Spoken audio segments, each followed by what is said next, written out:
जय श्री राधे कृष्ण। आइए आज आप सब जानेंगे वर्ष 2024 वट सावित्री का व्रत कब धारण किया जाएगा, शुभ मुहूर्त का क्या समय होगा, इस दिन क्या करना चाहिए नहीं करना चाहिए। तो आइए जानते हैं इन सबों के बारे में।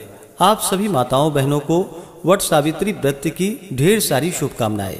आप सभी के जीवन में लक्ष्मी नारायण की कृपा से आप सभी को सभी प्रकार के सुख और समृद्धि की प्राप्ति हो। वट सावित्री का व्रत, यह व्रत स्कंद पुराण और भविष्योत्तर पुराण के अनुसार ज्येष्ठ मास की अमावस्या तिथि और ज्येष्ठ पूर्णिमा तिथि के दिन वट सावित्री का व्रत धारण किया जाता है। ज्येष्ठ मास की अमावस्या तिथि को वट सावित्री के नाम से जाना जाता है और ज्येष्ठ पूर्णिमा तिथि को, जिसे कि वट पूर्णिमा के नाम से जाना जाता है। कहीं पर ज्येष्ठ अमावस्या को और कहीं पर ज्येष्ठ पूर्णिमा तिथि के दिन वट सावित्री का व्रत धारण किया जाता है।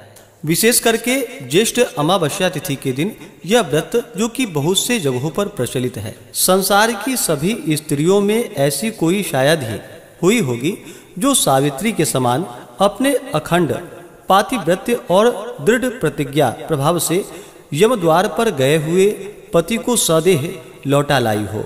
अतः इस व्रत को सुहागिन स्त्रियां अपनी पति की लंबी आयु के लिए तथा पुत्र, धन, सुख समृद्धि की प्राप्ति के लिए इस व्रत को धारण करती हैं। इसे धारण करने से पति की आयु लंबी होती है तथा सभी प्रकार के सांसारिक सुखों की प्राप्ति होती है। वट सावित्री का व्रत, जो कि ज्येष्ठ माह कृष्ण पक्ष की अमावस्या तिथि के दिन भी धारण किया जाता है और बहुत से जगहों पर ज्येष्ठ पूर्णिमा तिथि के दिन भी वट सावित्री का व्रत धारण किया जाता है। इसे सभी जगह मनाने की अपनी अपनी परंपरा है। इस दिन विशेष प्रकार से वट वृक्ष के पूजन करने का विधान है। वट के वृक्ष के पास बैठ करके पूरे विधि विधान के साथ इस दिन पूजन किया जाता है। इस दिन सत्यवान और सावित्री का पूजन किया जाता है।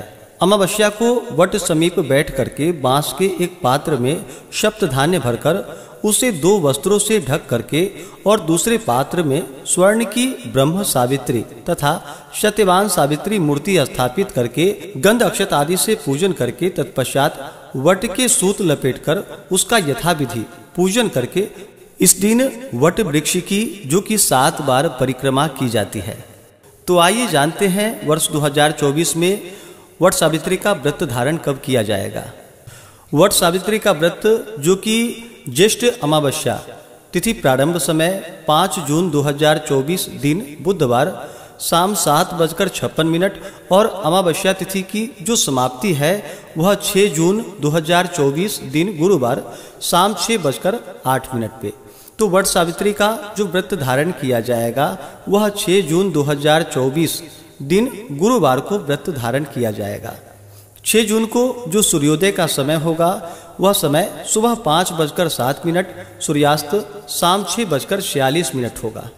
इस दिन चंद्रोदय का जो समय है सुबह 4:30 और चंद्रास्त शाम 6:52।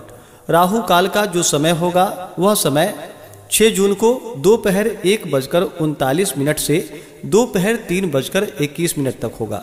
राहु काल समय के दौरान कोई भी शुभ कार्य या नया कार्य नहीं करना चाहिए, यह लाभप्रद नहीं होता है, इस बात का ध्यान रखें। योग 6 जून को, जो कि धृति योग बन रहा है, रात्रि 10:09 तक, उसके बाद शूल योग होगा।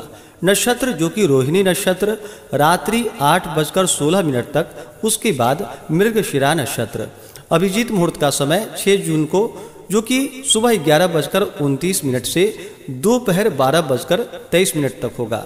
तो 6 जून को वट सावित्री का व्रत किया जाएगा, जो कि ज्येष्ठ अमावस्या तिथि होगी, और 21 जून को वट पूर्णिमा का व्रत धारण किया जाएगा। हिंदू धर्म में अमावस्या तिथि का और पूर्णिमा तिथि का बड़ा ही विशेष महत्व माना गया है। 6 जून को, जो कि अमावस्या तिथि होगी, अमावस्या तिथि के दिन गंगा स्नान करना, दान पुण्यों के कार्य करने का विशेष महत्व माना गया है। और अमावस्या तिथि का दिन, जो कि पितरों को प्रसन्न करने के लिए भी यह बड़ा अच्छा दिन माना गया है। इस दिन अपने पितरों के निमित्त श्राद्ध, तर्पण, दान पुण्यों के कार्य करने का विशेष महत्व माना गया है। वहीं पे ज्येष्ठ अमावस्या को वट सावित्री का व्रत धारण किया जाता है। तो इस दिन वट वृक्ष की पूरे विधि विधान के साथ पूजन करनी चाहिए, इससे अनंत फलों की प्राप्ति होती है। इस दिन वट वृक्ष में इन मंत्रों के द्वारा जो कि अर्घ्य प्रदान करनी चाहिए। अवैधव्यम च सौभाग्यम देहि त्वं मम सुव्रते पुत्राण पौत्रांश सौख्यम च गृहाना अर्घ्यम नमस्तुते।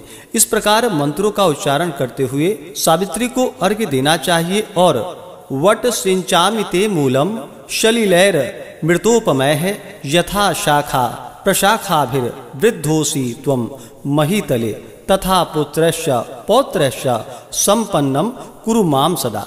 इस श्लोक से वट वृक्ष की प्रार्थना करनी चाहिए। देश भेद और मतांतर के अनुरोध से इसकी व्रताधि में कोई उपचार भिन्न प्रकार भी होते हैं। वट सावित्री के व्रत में, जो कि इस व्रत में 3 दिनों तक नियम पालन करना चाहिए। यदि सामर्थ्य न हो तो त्रयोदशी को रात्रि भोजन, चतुर्दशी को अयाचित और अमावस्या को उपवास करके शुक्ल प्रतिपदा को व्रत को संपन्न करना चाहिए।